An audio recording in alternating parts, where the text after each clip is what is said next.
Hello everyone, this is DavidViadel23 and welcome to the Mandrago's Cave. Today we are gonna be drawing Cavendish from One Piece, but in his Hakuba form. As you may have seen with the miniature, I think this is a perfect time to talk about this character. I don't have a drawing of him yet. He's one of those guys with us, one of the good guys, and one of the characters that I would have like to talk before, but I think is fitting because the Imu's possible connections. Okay, so I'm gonna be drawing in this space more or less we have today. Okay, so more or less I'm gonna draw this pose that he's just on the open like this, and obviously a little bit my style caricature and like a little bit dark. Okay, so 1180, 1181, 1182, 1183 manga at the moment in One Piece is being all about Imu revealing the identity, start attacking everyone with this kind of darkness, with these omens, okay? And the outfit that Imu is wearing is very particular. The style that Oda decided to go for in the whole outfit, in the whole design of the character is like a mix between Enel, Oni, Lunarian. There's a multiple mixes there, okay? A little bit androgynous as well, so sometimes he's more drawn like a girl. The facial expressions, for example, sometimes is more drawn as a guy. So we need to see the duality here. So the reason why I wanna draw Cavendish as Hakuba is because Hakuba, okay? Imu may have been half of someone originally. Like we have Cavendish is in control when he is awake, and Hakuba is in control when Cavendish is asleep. This kind of double or dual personality, all of them are extremes. Cavendish looks like a good guy, okay, and Hakuba is killing everything, no paying attention who is friend and who is enemy. So I think because in Elbaf we have a very particular character called Killingham, one of the gods' knights, we see how he awakens a bunch of dreams, okay? I know we should be talking about episode by episode, and I wanted to do a double episode analysis today, but I've been thinking about this too much, so I think it's better to spill all this information here in the board and we can discuss it, okay? So, Killingham is awakening a bunch of nightmares from everywhere, from kids, from adults, from everyone, and we see one that is Nika. Obviously, Nika as a warrior or lord or god of destruction, okay? It is said by some stories, some mythologies, some legends in Elbaf that, you know, Nika is the warrior of liberation and it comes dancing with a smile on his face and puts smiles to the faces of everyone, or it comes as a destruction and, you know, kills everything. So there's a duality there, okay? The outfit that Luffy has in Gear 5, or the style of the poses, obviously evoke Nika from the legends. The images that we have with this nightmare that is made by Killingham from a dream evokes this Nika as well, more in an ancient way, more in an Elbafian way. And then Imu shows up and the outfit is pretty similar to that, the hair is pretty similar to that, okay? And I'm thinking, was maybe originally Nika a character that had a split personality like Hakuba and Cavendish? Could be. Maybe we have this this concept as well ingrained with Blackbeard. Okay, I'm gonna put my Blackbeard theory here because it's very interesting and compelling. It can connect a lot with all that we're gonna be talking today, and is basically about the personalities, about the concept of the Kraken, about the concept of multiple hearts in a, octopus, for example, and how Oda is representing drawings of Krakens, octopuses, squids, always in color spreads and extras to depict things connecting to Blackbeard. Okay, apart from Epos, I think I would say octopus concept or squid concept is the one that englobes more the information regarding Blackbeard. It could be because we have been, all of us, talking, suggesting, theorizing about Blackbeard having multiple personalities, Blackbeard maybe being three brothers, three souls inside the same body. We've been talking as well about when Blackbeard is a kid in Whitebeard's crew, okay, when all the story with Odin happens, etc. as well. Buggy, Shanks are their kids as well, and we have this comment from Buggy, and he's talking with Shanks, and they say, this guy here, the guy there, hasn't slept for 3 days. And then they say, that's because in the Snow Islands, I heard something about that in the Snow Islands or something, if they fall asleep, they die, okay? So this is a lore drop that Oda is doing there. And at the same time, what I'm thinking is, Blackbeard is the main antagonist of the story. It is not Imu, okay? Imu is regarding the lore and the mythology of One Piece, the rival of the goodness, okay? And Luffy needs to defeat this character, or because it has more connections with Dragon. In my opinion, Dragon is the one that it should be involved in all of this. Looks like Oda wants Luffy to have to face this character. Maybe by the time that Luffy in, now 1182 or something, 1183, maybe by the time he finishes eating and recovering energy, maybe Imu is already expelled or left Elbaf. So, because it will make sense that the whole story with, Sabo, Sin, that there is someone in the throne, Dragon attacking Marijoa with his guys and everything, it will make sense, obviously, that we see Imu's defeat through the Revolutionary Army, okay? So I don't know yet how Oda is gonna pan all this story and connect all this story with Luffy, okay? We are seeing a lot of hints regarding Nika, Nidhogg. No, there is a legend there, okay? With this pattern, with this pattern that we are seeing, obviously, in that rule, Dragon, when Dragon is gonna be doing his move, that we've been waiting for this for ages, but when Dragon is gonna be doing his actual move, that he fights, or he faces someone, or he is gonna be deploying some sort of attack or weapon or something himself, not sending one of his guys, he needs to hold as well some sort of legendary fruit, some sort of godly fruit, like we are seeing with Imu, with Nika, with Nidhogg. All of these powers are from 900 years ago. So, what I want to say with this is, if you had Nika originally, that for some people it was seen as a god of destruction, for some other people it was seen as a god or warrior of liberation, is like the two faces of the same coin, the Cavendish and Hakuba example, okay? So I think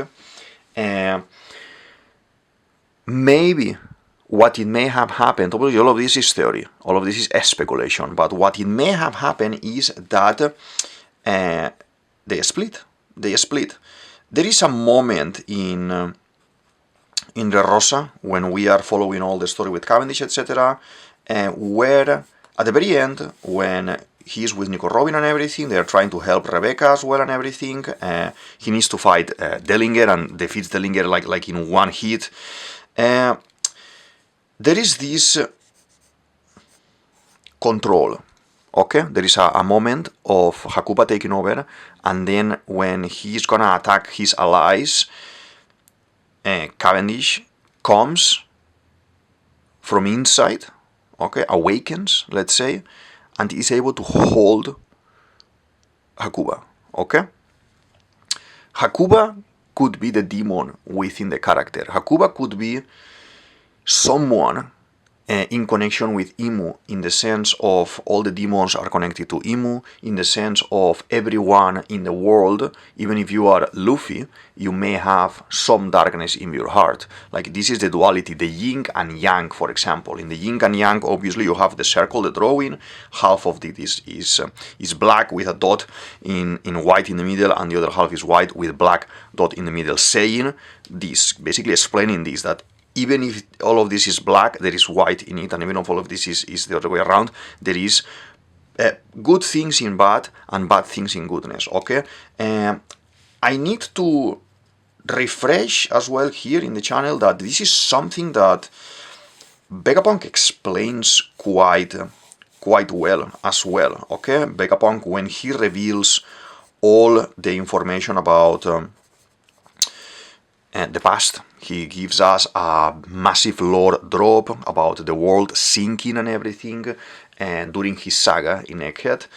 We do have this this kind of, how I will call it, explanation, let's say explanation of him kind of not siding with anyone, saying, you know, you need to learn everything to understand your own conclusion, and not everyone was that good and not everyone was that bad.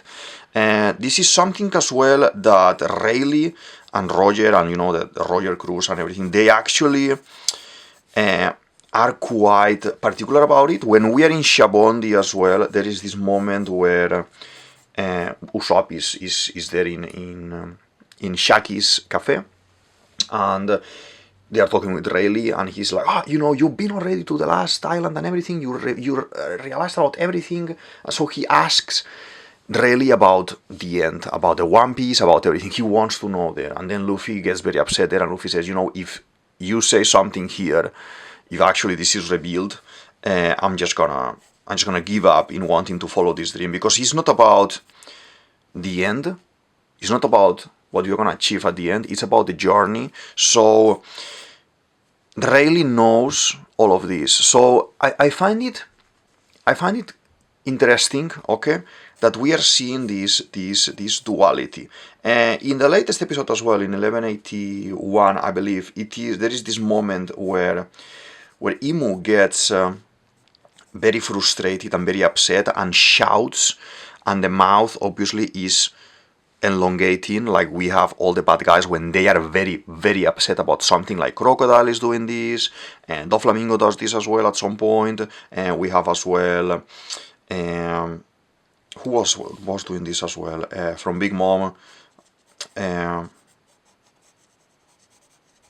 Cracker, no, well, the one that Luffy is fighting with the Mochi, the name has slipped my mind. So we have these type of characters, main bad guys, let's say main bad guys, that they will do these expressions of frustration.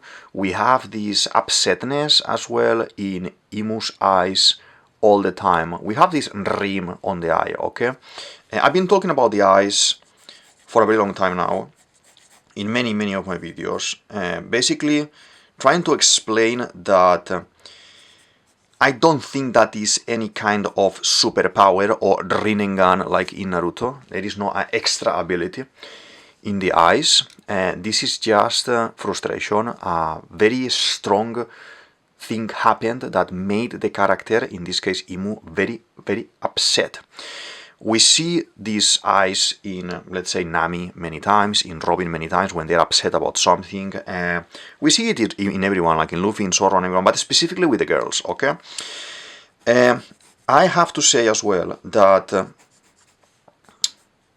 if this is what happened, it may have been that because the darkness, let's say the Hakuba in Imu, in Nika, that it was Imu, and didn't accept what Cavendish will be doing, or what Nika would be doing, and being merry and being happy and saving everyone, he detached himself like a shadow, like a demon, like an extraction of the body, separating this duality of characters. It could be as well more after coming from a saga of the future, a saga of Egghead, with everything is from 500 years in the future. So I wouldn't discard this duality. We have seen experiments like this, and souls or hearts changing bodies as well, with Law in Punk Hazard when he swaps, Nami, Sanji, Frankie, Chopper, all of these guys as well. So I wouldn't find bad or weird, in my opinion. I will find it quite interesting that we are able to see and explore things like this. This hasn't had any kind of explanation. We don't know why this is happening. So Hakuba is caused or shows up because Cavendish has this kind of condition like narcolepsy, sleepwalking, okay, some kind of dual personality, okay. So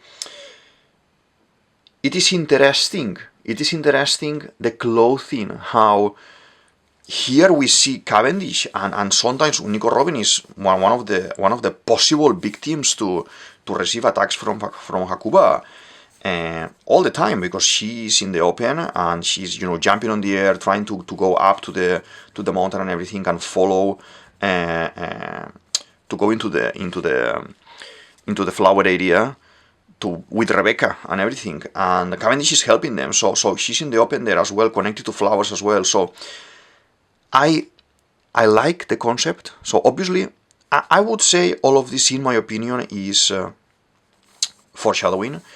I have this video about Imu's foreshadowing that I'm going to be putting here as well, connecting to the powers of Stussy. Stussy is basically like a vampire demon type of character, like succubus type of character, okay? And when she was revealed as the powers and everything, and I saw that she was some sort of devil, I made that video straight away. And I said, we are seeing a typical case of good against evil, light against darkness, and this character has to be Satan, the devil, basically. And more is this being revealed. I think we could confirm that is correct, that we have Imu being Satan, with the flying, with the concept of angel, with the concept of eyes around this omen aura that he has or she has, and this godly sense, okay? I don't think Imu is a human. I think as well with the Red movie that we have all the story with Tot Musica and the introduction of gods and spirits, I think this character is some sort of a spirit as well, some sort of shadow as well. We have as well references from the Peter Pan story, for example. In Peter Pan, basically, how we introduce the character to the reader or to the one who is watching the movie is basically by going to London, where the kids are, they wake up and they see this shadow. Wendy see this shadow of Peter Pan flying around, and then Peter Pan arrives and he's asking, my shadow escaped, can you actually stitch it, So she's basically sewing his shadow to the feet, and then they become one again. Could this be this darkness, this shadow, this bad guy personality of Nika, that we will call it Imu, can be a separation of that? It could be. Obviously, we know that there is confirmation of Imu Nerona. There is a family there. Supposedly, there is more to that family. There should be other characters as well within the same family as well and everything. So it can be a little bit dual, all of this, and see how it can work within the theory of maybe that Nerona family comes obviously from much before. Maybe all of this about the concept of the D, about the concept of the non-D, bad government people or powerful people were all of the same clan originally, and again the separation. If you see other stories in manga, or the other classic connections with, you know, Shonen Jump and One Piece and everything, and very nicely done. I love Naruto as well, and we have the concept of Madara and the concept of Hashirama, where they represent basically that. They are two guys from two different clans, from the same village, that they are the strongest, and those two guys have disagreement. They are like brothers, basically, at the end of the day, but they have a disagreement, and this out of frustration, Madara ends up, you know, wanting to take on the world and destroy everything. Not destroy in a way that is gonna be killing everyone, but in a control. Like, he wants to control everything, so everyone is happy within the dream as well, you know, that he's gonna create with the Tsukiyomi Infinite. And this could be something in the same line. I don't think Oda is gonna copy that part of the story, but what we are seeing is that Imu has created some sort of peace for the normal folk, okay, for the standard human. There is peace, there is marines that keep the order and hunt pirates, that the pirates are supposed to be bad. In this One Piece story, there are good pirates, peace mains, and bad pirates, okay? So we see this parallelism with what may have been in 900 years ago, okay? So let's do the boots here as well, and this part of the legs, because I wanna start doing the line work, okay? Because I'm talking, trying to explain it, because there's a lot of information here, so I just wanna try to have it nicely lie out, so we can actually continue this like that, and like this. Feel free to express your opinion. I know this is tricky. This is kind of deep lore as well, and sometimes it may be a little bit weird to understand, or weird to even think about it.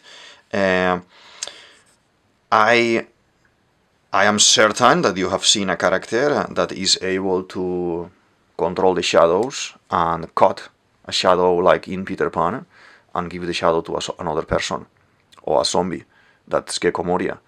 I know that you have been reading Elbaf, and we are seeing that Imu's power looks a little bit like shadows from Gecko Moria, mixed like with the soul power, the soul focus power that Big Mom has, with this kind of minions that she has around, this kind of creatures that she creates as well. So obviously Oda is repurposing his own stories to create the final story. We have seen this 1,000 times with fruits, that they are kind of pretty similar in power that we had in the pre-time skip, and then we have now in the new world and everything.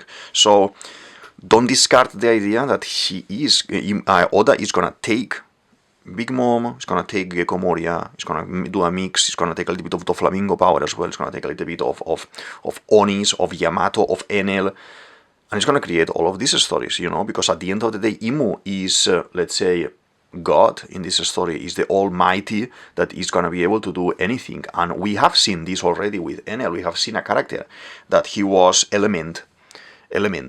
That's thunder, electricity, you know, with Enel, and he could do whatever he wanted.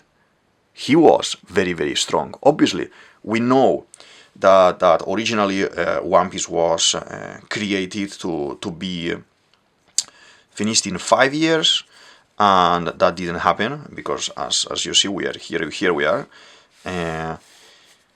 But Enel was gonna be the bad guy. So everything that we wanna learn or understand or decipher from the story, I think is very clever to go to the Enel saga, to Calgara, to Noland, to Viper, to the vine in the middle that we need to cut, like Yggdrasil, that we need to cut and make it fall, for example. I've been talking about this in many videos, and about the mechanical ancient weapons as well, that I'm going to put a theory here so you can understand the scope of the weapons and what those mechanical weapons could do, actually. So all of it is foreshadowing at the end of the day. All of it is things that we maybe we already seen, but we don't realize, because Oda is very good at storytelling.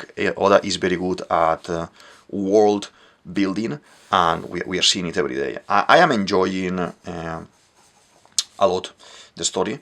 I want to know, and at the same time I know that if I learn all of these things means that we are at the end of the story and One Piece is over.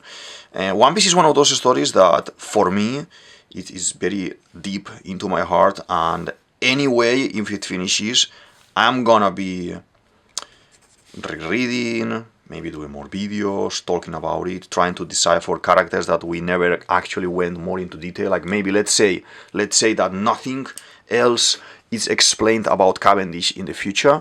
We never get an explanation about Hakuba, so how Hakuba is created. It's just sleepwalking.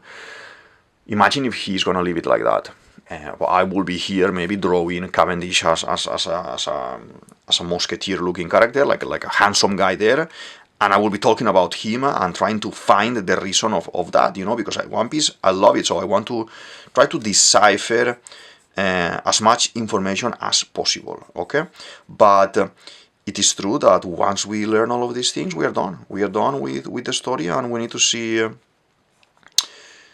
see where he wants to lead us, where he wants to position us, so we can view all this map that he's creating, all this world that he's creating, and how all of this is gonna finish, okay? So coming back a little bit to the concept of this duality, of these multiple personalities as well, I just wanted to mention, as I said, Blackbeard. So Blackbeard, what do you think, before I say anything, what do you think about Blackbeard? What do you think in terms of he's not sleeping, he's just awakened all the time? I want to know your discourse there. So how are you thinking this may happen, okay? I'm gonna just jump into fine liner. I have here my fine liners. Probably this is very tiny, so we should go for 0.2, most probably. Let me find, here it is. I'm gonna be using the Pigma Micron 02 for this drawing. You have seen this one in plenty of videos before. And we have been doing the drawing with the big Matic 0.7 millimeters, this mechanical pencil as well, okay? I've been drawing most of the latest videos with the Standler HB. This is a normal standard pencil, very nice for drawing. The HB, if you are here for the art and for the drawing, the HB can go down or can go up in numbers, and each pencil is going to give you a different texture, different finish, so you can maybe use it like this and blend a little bit and make a little bit of a smudge there to create a little bit of grade out, for example, or to be more thin in the terms of the design, more clean, maybe those more for architecture, for example, or for detailed drawing, or for hyper-realistic type of drawing as well. And you feel free to, when you go to the shop, to explore obviously different brands and obviously different numbers of pencils to see which one you feel more comfortable working with. For me, HB works very nice as well. Feel free to just mention here and express here what are you using if you're drawing as well, or if you are following the we do sometimes follow along here. Feel free to express and explain what are you using as well, what type of material are you using, or if you're going pro and doing with a computer or with a tablet or something, or with Photoshop or with any kind of other software and everything. Yeah, open conversation and ask questions, okay? Ask questions, and if you have any kind of art question or One Piece question, feel free to drop it down below in the comment section, okay? So let's carry on with this. Here we do all the hair like this. Very nice. So just to have a little bit of context of Cavendish. Cavendish is a prince as well, and he left the kingdom with a sum of money. I think it was like 500,000 berries, and obviously that wasn't enough. He is like one of these very rich people, so he wanted more. I mean, there is this story, because Hakuba, when he's transformed in Hakuba, he's so fast that he disappears. Not even with Haki you are able to follow him. So what happened in Rommel, that's a territory as well, in Rommel Kingdom, is that people was falling dead, and they thought the wind was slashing and killing everyone, and that was basically Hakuba in action, in motion, fighting, and everything. This has been happening to him for a very long time, and we have seen that he's able to control this demon a little bit. It needs to have some sort of explanation.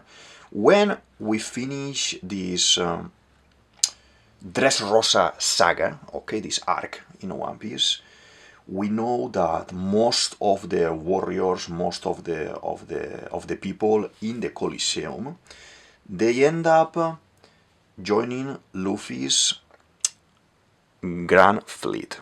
Okay, we have Bartolomeo and Cavendish, you know, gambling to see who was gonna be the number one. Cavendish ends up being his number one. That means that, in theory, if in the position that we are right now, Luffy being a Yonko, obviously having Zoro, Nami, Sanji, all of his guys, but about the fleet as a concept, Cavendish is the captain of the first fleet, of the first, let's say, crew, and then Bartolomeo. Normally, in One Piece, you have this as a power scale. Even if we don't want to accept it, you need to think about it, detaching yourself, even if, because we can be real, but there are characters that you don't like much, and you may say, oh no, this is not stronger than this one, but in theory, whoever is the first in command of the ship, let's say like Zoro, he is the strongest after the captain, okay? Like with Kid, Killer is the strongest after the captain, okay? So we can't deny that. We have these characters as well, like Beppo for Law, the first guy, okay?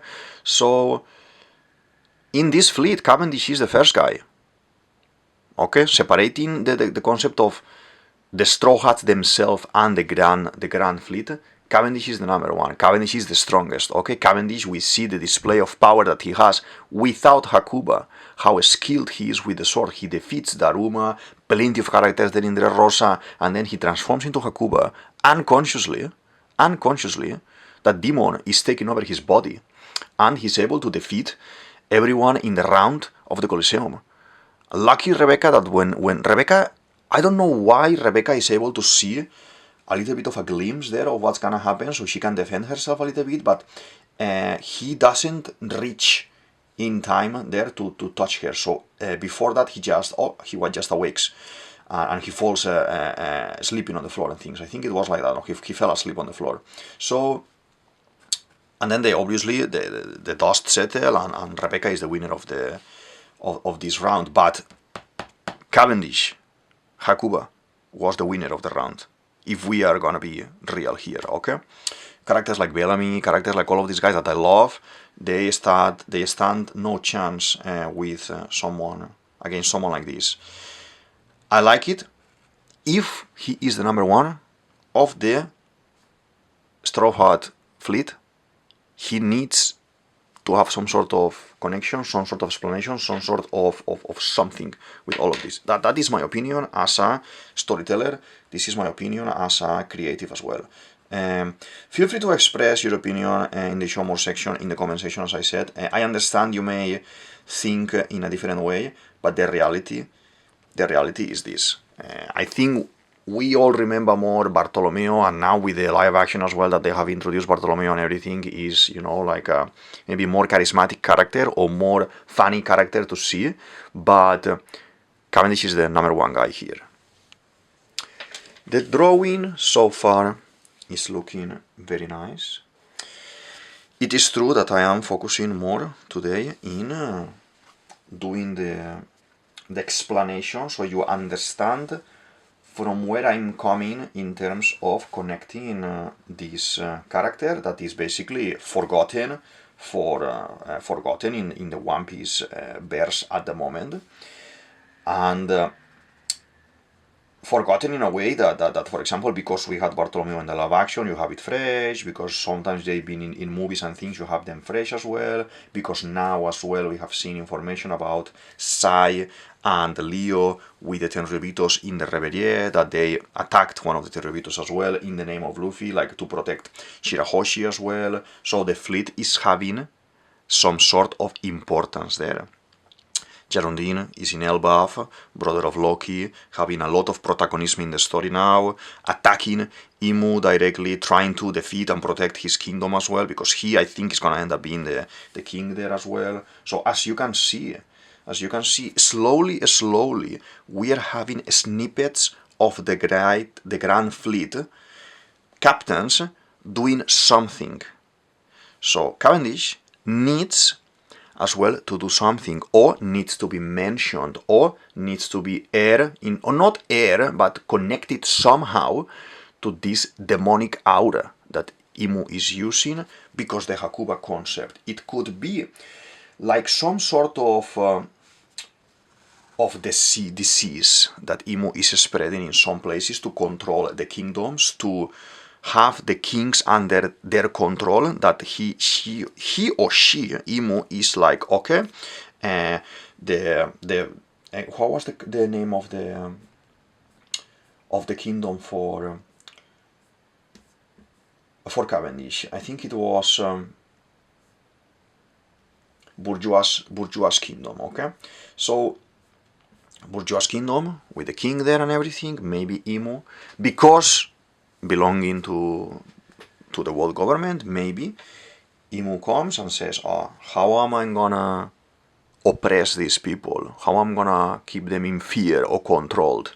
I'm gonna contaminate, I'm gonna put one of my demons inside their prince, that their prince is very skilled with the sword, and control him, okay? Not like a mark, like he may consume Saturn or consume any of the gods' knights, but in a lower level. Maybe Imu has demons around controlling certain people, certain characters that are maybe too strong, because this Hakuba thing is too strong, and because this Hakuba thing wants to take over the body, okay? I say here, and I've been saying here in this video, that this whole character is foreshadowing. It's foreshadowing for Imu. We are gonna be seeing 100% Cavendish being mentioned, even if it is a tiny bit, pretty soon, in the Imu context, in the demon concept, and because we have the Grand Fleet showing up more now, we are gonna be seeing more and more of them. They need to show up at some point soon when Luffy calls them, or I guess Zorro is the one who is gonna call them, because Luffy ends up not drinking and Zorro is the one who drinks the sake, and he's the one who basically takes over the whole thing. But it could be as well that they are under Usopp, and Usopp is gonna be the captain of all this fleet as well, and fulfill one of his lies once again. I would like all of the options as well. Maybe I would like more if we are contemplating Usopp being the one who calls for them, or the one who is actually reaching or trying to find them for all this final battle. I don't see them as strong enough to defeat, let's say, a God's Knight, or to defeat someone like at Imu's level, or someone at Blackbeard level. But like we have in Marineford, with all these 16 commanders and everything for Whitebeard, we can have a lot of rubble around, a lot of fight around, a lot of random stuff in ground floor, like at the background, happening and fighting. So it could be that's the way that we're gonna see Cavendish, and Cavendish is obviously taking control of this and leading them with Bartolomeo. Obviously, I think they are gonna pair them all the time, because they had this kind of funny dynamic in the terms of, you know, they are joking with each other, they are fighting. This is like, these two guys are a little bit like Sanji and Zorro, and especially when you see both of them as well with the color of the hair. That one is yellow, blonde, and the other one is green, like Zorro and Sanji. So they are gonna be playing this kind of comedic duo whenever it is that these characters are gonna be showing themselves in the story once again. Okay, so let's do all of these. This looks very nice. Now here, and we need to carry on with the drawing and finish all of this, because it's time to do all of this. So I haven't done analysis of the two latest episodes, so probably I'm gonna be doing analysis soon, or maybe I'm gonna pair two episodes and talk about the episodes together. Maybe I just do a little bit of a jump. I like to do the analysis of the episodes. There's a lot of things to discover. I think there are so many things being shown lately that sometimes, as a reader, you need to take a little bit of a step back and see what is reminding you of this or that. I want and I need to do every now and then this type of video that I draw a character and I theorize about something from the character. I want as well to come back to pre-time skip and do some characters that I absolutely love, like Blueno, for example, and explain his power so everyone can see how skilled he is and how interesting he could be used as well going forward more in the story. So obviously I don't want to close myself to do only this type of video when I just analyze and that's it. I want to do a little bit of everything, and for that we need to distribute. Keep in mind that I'm doing one video of One Piece per week. This is the Saturdays, and then for Wednesdays I'm doing something different. At the moment we are starting Mermaid 2026. I'm gonna put here, if I have still another tag, the previous Mermaid video, when you see probably the sketchbook tour, or probably one of the beginning videos, so you can see as well that I do other things drawing wise outside of One Piece as well.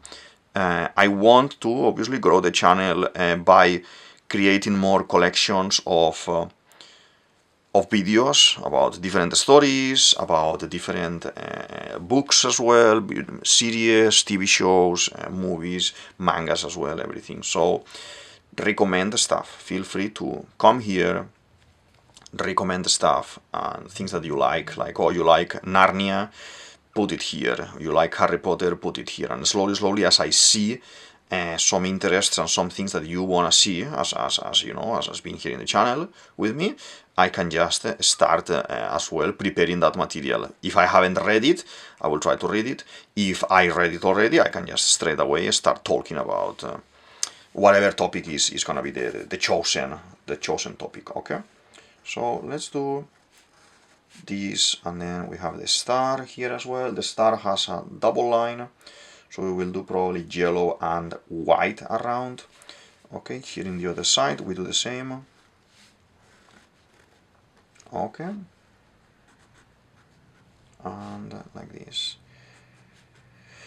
A heads up that my computer has been misbehaving, so if I may need to, I don't know if I may need to take a break or something to post some videos. I don't know what's gonna happen with that, so hopefully I can fix it, and if not, we may have a little bit of a break. I haven't had a break of doing videos since I started like almost 3 years ago, and I don't want to stop because I'm enjoying a lot doing all of this, but I'm just letting you know here that maybe I will do a post as well, probably Monday or something about this, just so if you are reading the post instead of watching the video, you are aware that maybe we need to do some sort of a small break or something. Hopefully not, fingers crossed, nothing is gonna happen, and the computer, I'm able to fix it and it works nice, but just letting you know there. So let's do these parts as well.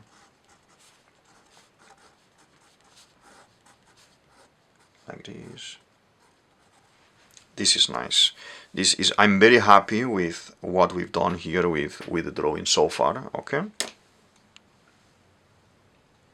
Obviously it's a tiny bit too long, too tall, and it's coming out of the scene here, okay? But I want to focus that we have the torso, the top part of the character in screen, so we can see the whole thing, okay?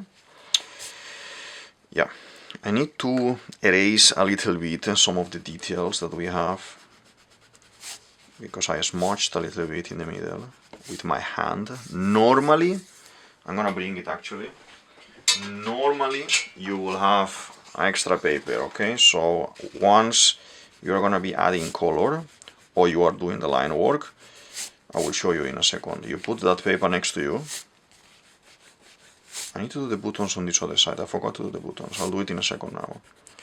So the paper on your hand is gonna avoid you smushing everything and mixing colors that you don't want to mix, okay? Or making a mess, basically. That's very interesting, especially when you are working with pencils, okay? When you are working with maybe with pens, you need to wait a little bit so they dry as well. So we need to do a couple of corrections here, okay, to match. This one is gonna go a little bit higher. This is missing a last one there on the side. Okay, we need to close the gap like we close here on the side. We need to do as well the buttons here. And I don't know why he will have buttons in both sides, but the design is like this, so we do the design as well. 1, 2, 3, 4, 5, 6, 7, 8, 9, 10. 1, 2, 3, 4, 5, 6, 7, 8, 9, 10. Okay, nice.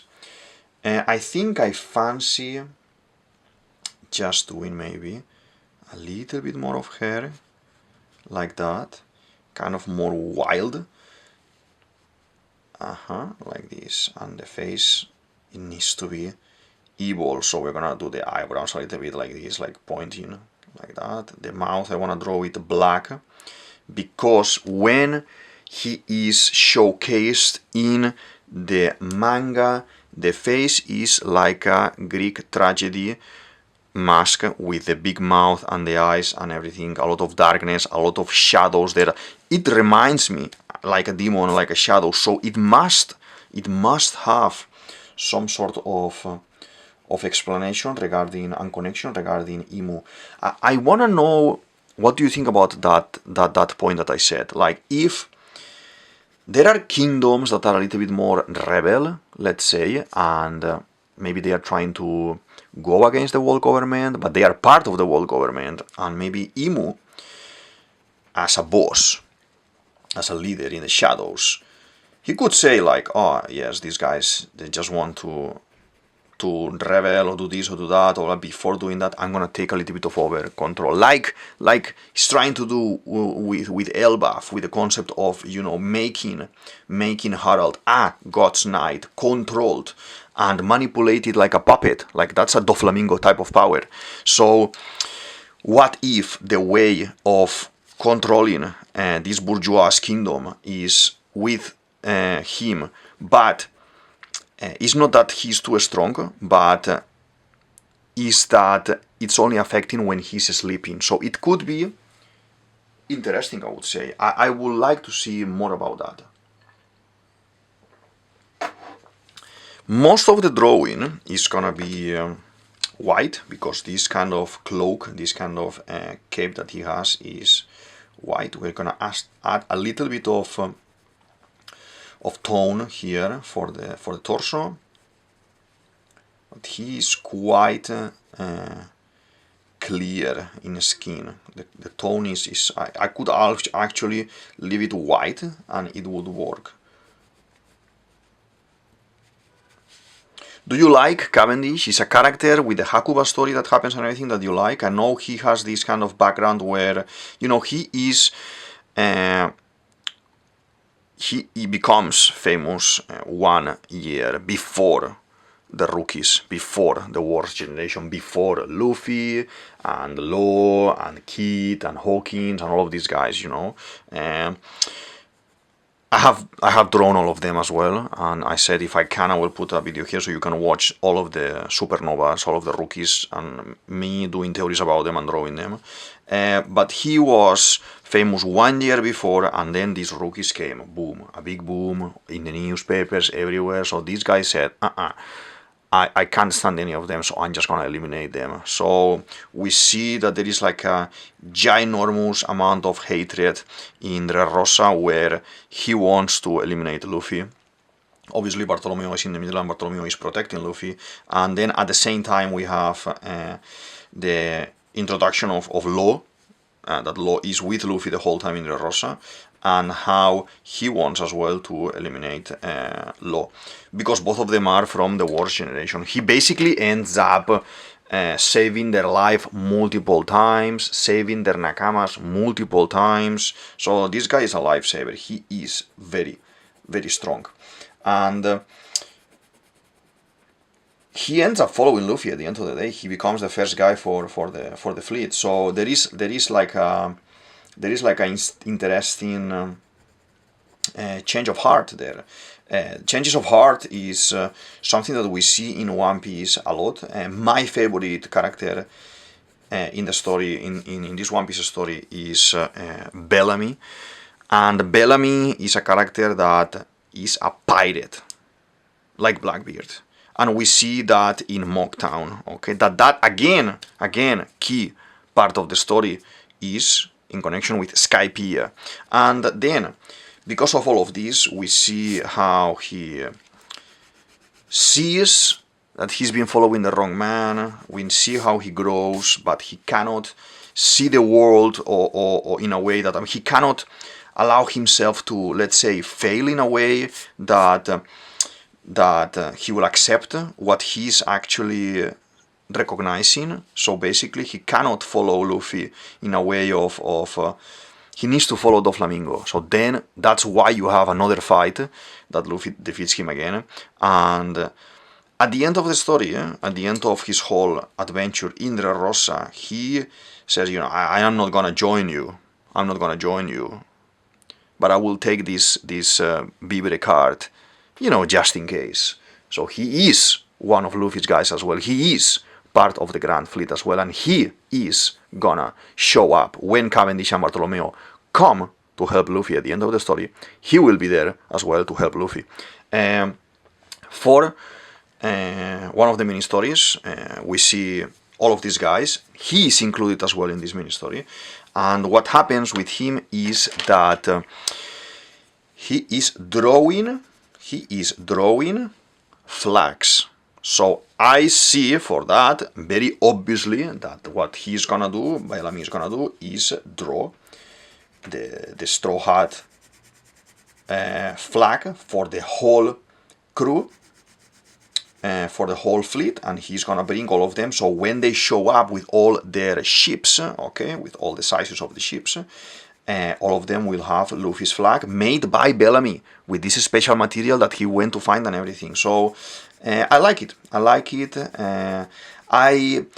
Pre-time skip is very, you know, close to my heart. I love these characters and the style of the drawings as well. So nice concept in my opinion. So to recap a little bit of what we've been talking here today in the video, in this theory about Cavendish and Hakuba being foreshadowing for Imu, basically is in connection of the things that had happened lately since 1180, okay, in this latest couple of episodes in the manga, the chapters, okay. So I've been talking about this possibility of Imu being the darkness, the demon within Nika, and all of these both characters that maybe they were one before, like Yin and Yang, okay, when you kind of split these two essences, okay. And this is something that it could be possible because we have seen someone called Cavendish, where he has some sort of sleepwalking demon inside of him, and when he falls asleep, Hakuba shows up and Hakuba goes crazy and kills everything. We have been theorizing, not only here in the channel, but plenty of people online, about maybe Blackbeard being in a situation that he has 3 souls, 3 bodies, 3 brothers, we don't know, but 3 spirits, 3, I don't know, parts of himself.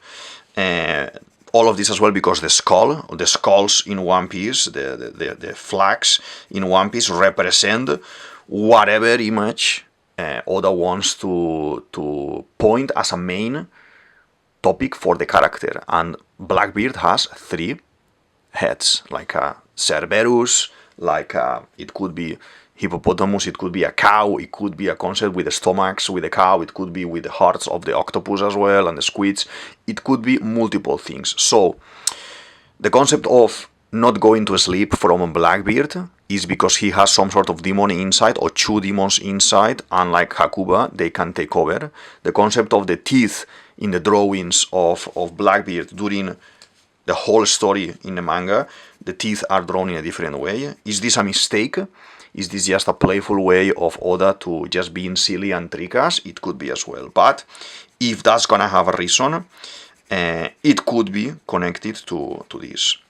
The concept of Davy Jones as well within the Blackbeard lineage, it could be connected to the darkness. It is in fact connected to the Kraken as well in many stories that we see pirates or representation of pirates. So we've been talking about maybe Hakuba, this darkness spirit, this demon, is something encrusted in Cavendish by Imu to control the kingdom that he belonged. He used to be the prince of a kingdom, but he fled and he became a pirate and a traveler of the world. And he is, going around with Farul, with his horse Farul, and just having adventures. And now, since Dressrosa, since all the actions, all the situations, all the problems that happened in Dressrosa, because all of them were toys and they were gonna die, basically, there. He becomes a follower, a allied of Luffy and Usopp and all of them, because Usopp saves them all. And they are the Grand Fleet. He is the captain of the first unit of the Grand Fleet, okay, of the Straw Hats, basically.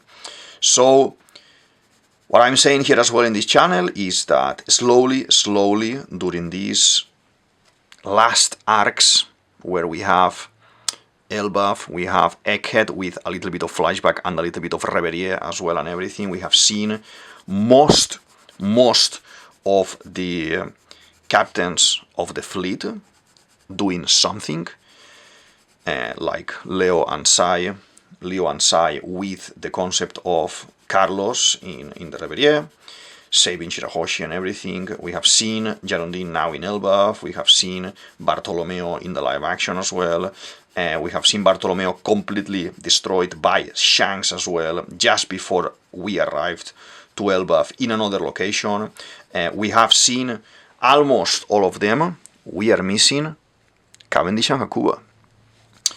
Suleiman was another strong guy from the Coliseum that he is with Cavendish. At the end of the story, he joins Cavendish, but this is not a shared captaincy or nothing like that. This is just him following this crew now. So I do not discard the idea that soon now in Elbaf we see some reference, or in the meantime in another part of the world, and Cavendish is doing something as Hakuba, so we connect these dots, okay? The explanation of this entity, shadow, demon inside Cavendish has never been explained as such. We had, yes, narcolepsy, he falls asleep all the time, and then sleepwalking and some sort of dual personality. But how he's able to increase all his abilities and become even stronger, this guy is 300 millions in reward, in a reward poster, so he's very strong. We haven't seen an explanation. Could it be this, that Imu put a demon inside to control the kingdom, to control the king that was a little bit rebel, like, you know, with Harald, that he's trying to control the kingdom by dominating like a puppet, controlling, manipulating like a puppet Harald? It could be. And now Imu is here in Elba because he wants to do the same to Loki, because now is 1182 is just fight basically with Loki and trying to see who is stronger and who can hold at the end of the bargain stronger and defeat the other ones. Basically, that's now we're gonna have a little bit of fight. Okay, so as you can see, there are many interesting topics that we have discussed today. I 100% want to know your opinion.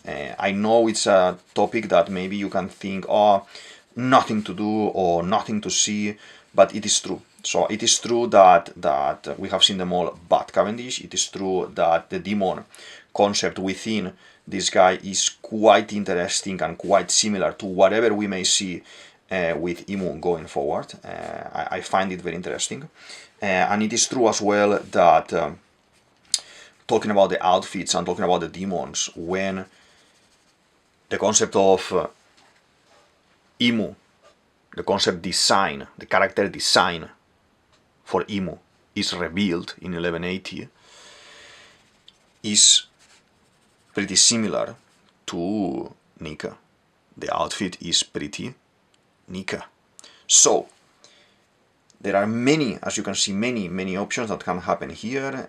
It is very difficult to guess what Oda is gonna be creating for this, because he's been top tier. He's been top tier developing all of this story, filling all the gaps. I said it in like probably 5 or even 10 of my latest One Piece videos. I've been saying that now, since Egghead, we are seeing how Oda is putting together all the pieces of this puzzle. Okay, he is putting together all the things that we don't know, all the things that we have questions about. He is actually gonna be explaining now. So it makes sense that we see characters from before that we liked, like I loved Cavendish, having some sort of mention. Okay, it doesn't need to be main character vibes, but now I understand. Okay, when I was talking about the Gorusei as well, when I was talking about the concept of whoever was gonna be guarding Imu, like this is nowadays, now we know that is the God's Knights, they were gonna be some sort of sentience, and they were gonna be entities, or they are gonna be energies, powers controlled by Imu. Okay, we were gonna have, and we had that. I was drawing in that theory when I was talking about this Prince Gross from Sword. That Prince Gross with his golems, he's creating some sort of sentient character that can, you know, talk, be around like a normal character, can go and back, and we have seen this.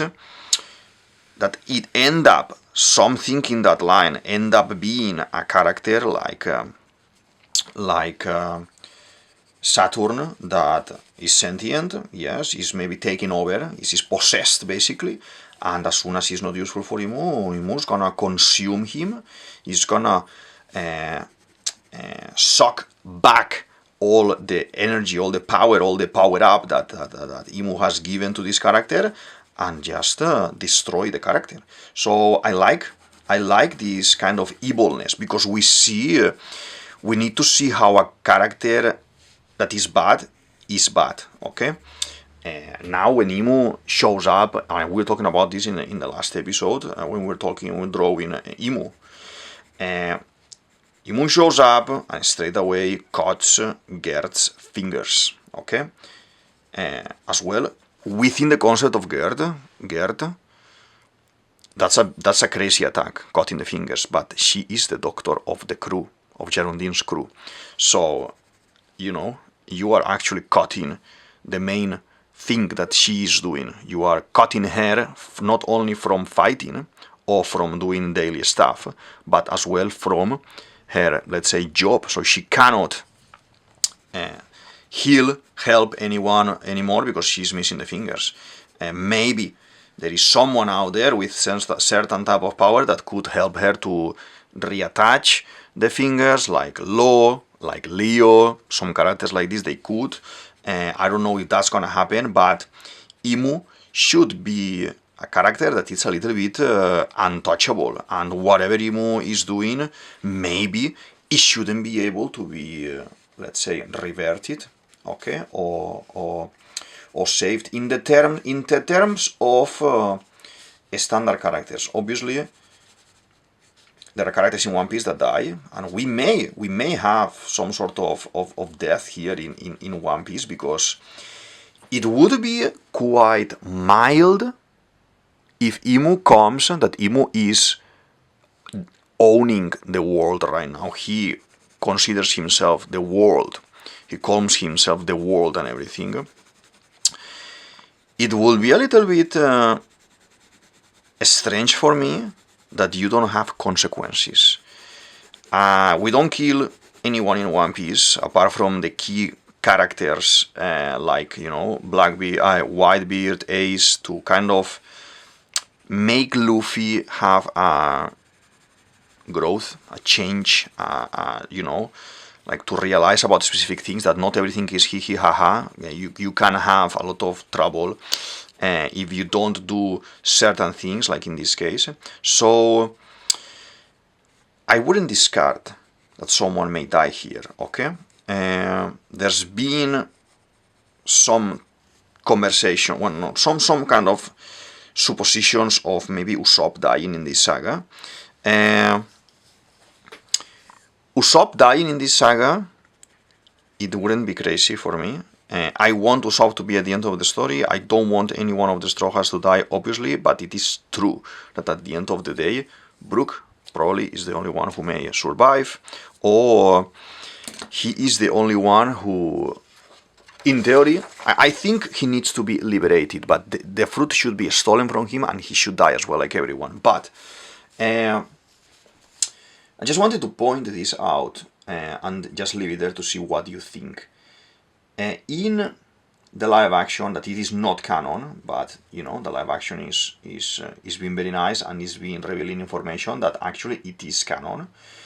In the One Piece live action, we have seen how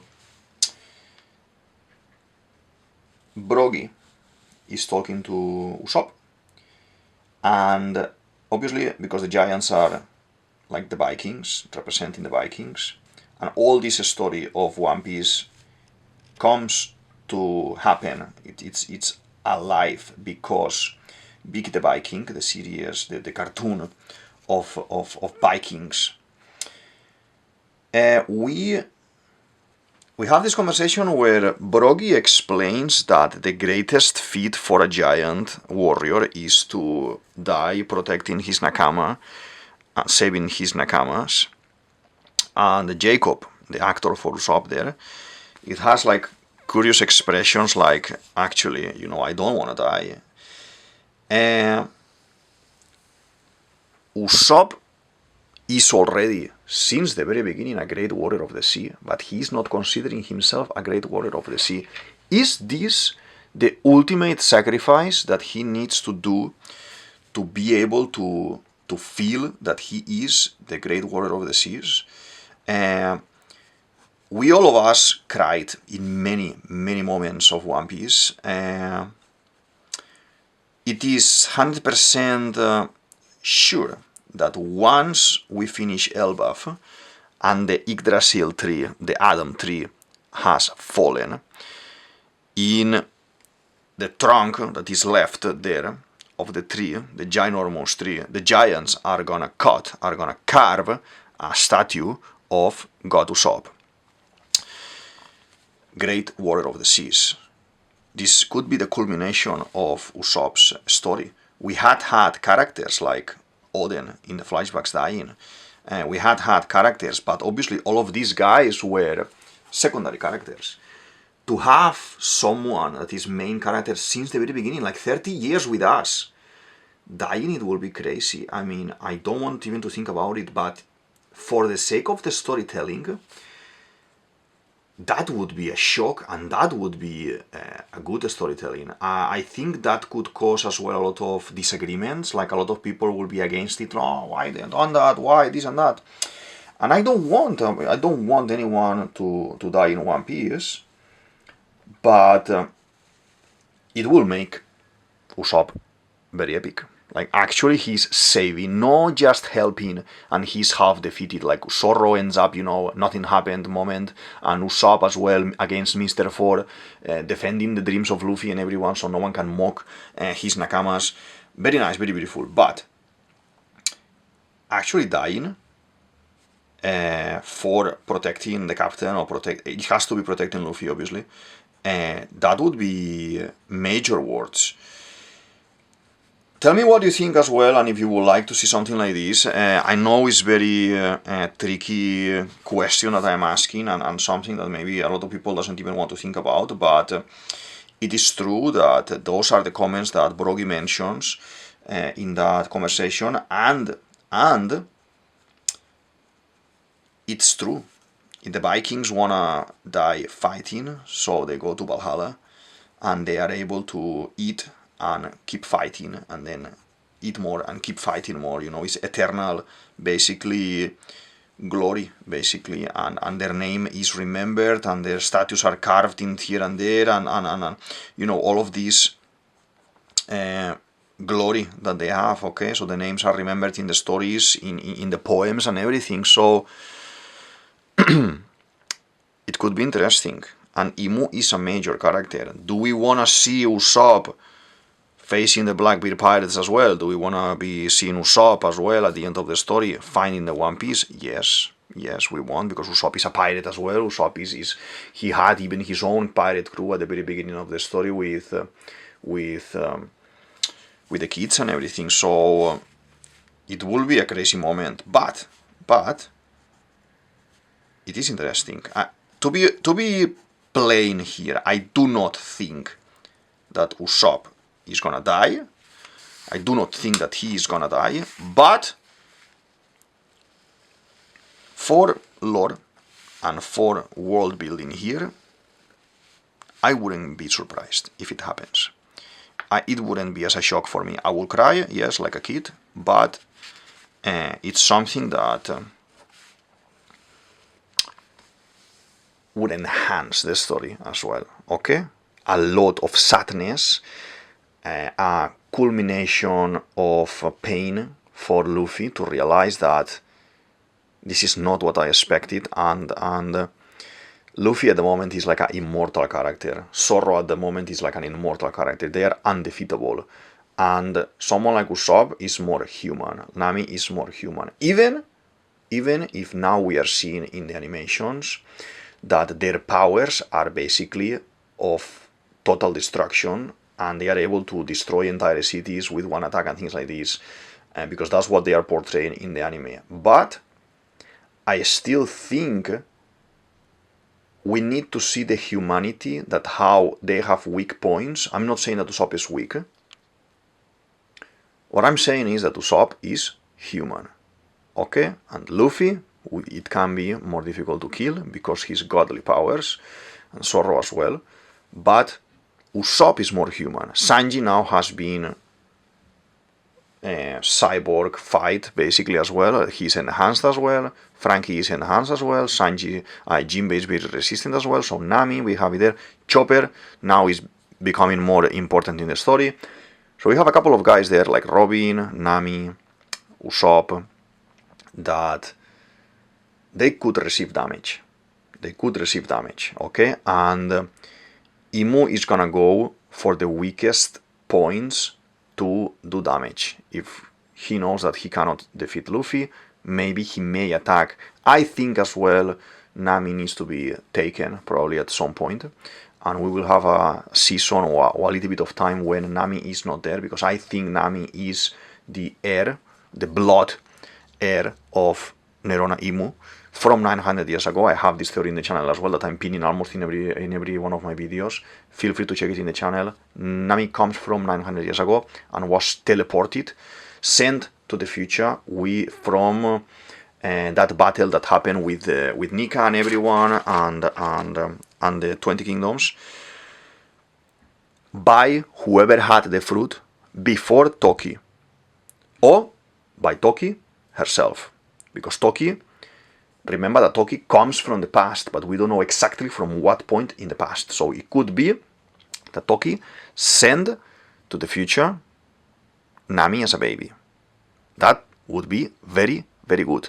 We are having a lot of second flashbacks. Now Sanji now with the German 66, Zorro now with the Shimotsuki and everything, Frankie as well now with his father, Queen, that it is not much of information, but it is a drop lore in SBS. And Nami needs to be left for the end, in my opinion. Now, we need to see things with Usopp, yes or yes. We are seeing things with Brook, yes or yes. We are seeing things with Chopper, yes or yes. So we are covering all of them, but Nami. So think about it. Let's open conversation. And yeah, I think we finished for today. I'm very happy with the drawing, with this Hakuba Cavendish. We are signing for today. This is DavidViadel23, DavidViadel23. You can say it as you want. And this is the Mandragon's Cave. I hope you enjoyed the video. I hope you like the theory. And I'll see you in the next one. Thank you very much. Bye.